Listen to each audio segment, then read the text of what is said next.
ಕೈಕೊಟ್ಟ ಪ್ರೇಯಸಿ, body builder suicide.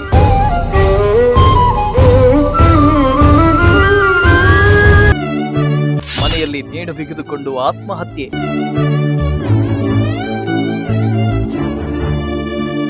ಪ್ರೀತಿಸಿದ ಯುವತಿ ಕೈಕೊಟ್ಲು ಅಂತ ಮನನೊಂದು ಬಾಡಿ ಬಿಲ್ಡರ್ ಆತ್ಮಹತ್ಯೆ ಮಾಡಿಕೊಂಡ ದಾರುಣ ಘಟನೆ ಬೆಂಗಳೂರಿನ ಮಹಾಲಕ್ಷ್ಮಿ ಲೇಔಟ್ನಲ್ಲಿ ನಡೆದಿದೆ.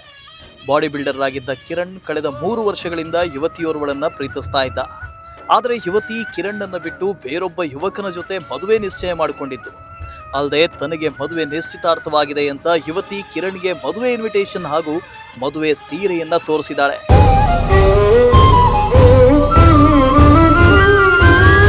ಜಿಮ್ ಟ್ರೈನರ್ ಹಾಗೂ ಬಾಡಿ ಬಿಲ್ಡಿಂಗ್ ಮಾಡ್ತಾ ಇದ್ದ ಕಿರಣ್ ತನ್ನ ಪ್ರೇಯಸಿಗೆ ವ್ಯಾಲೆಂಟೈನ್ಸ್ ಡೇ ದಿನದಂದು ಗಿಫ್ಟ್ ಕೊಡೋದಕ್ಕೆ ಸಿದ್ಧತೆ ಮಾಡಿಕೊಂಡಿದ್ದ. ಆದರೆ ಪ್ರೇಯಸಿ ಮತ್ತೊಬ್ಬನ ಜೊತೆ ಮದುವೆ ಮಾಡ್ಕೊಳ್ತಾ ಇರೋ ಶಾಕಿಂಗ್ ವಿಚಾರ ಕೇಳಿದ್ದು ಇದರಿಂದ ಮನನೊಂದು ಕಿರಣ್ ಸೀದಾ ಮನೆಗೆ ಹೋಗಿದ್ದಾನೆ.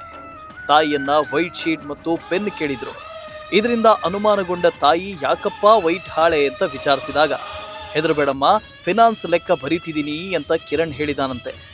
ಆದರೆ ಕಿರಣ್ ತನ್ನ ಸಾವಿಗೆ ಯುವತಿ ಹಾಗೂ ಯುವತಿಯ ತಾಯಿ ಕಾರಣ ಅಂತ ಡೆತ್ ನೋಟ್ ಬರೆದಿಟ್ಟು ನೇಣು ಬಿಗಿದುಕೊಂಡು ಆತ್ಮಹತ್ಯೆ ಮಾಡಿಕೊಂಡಿದ್ದಾನೆ.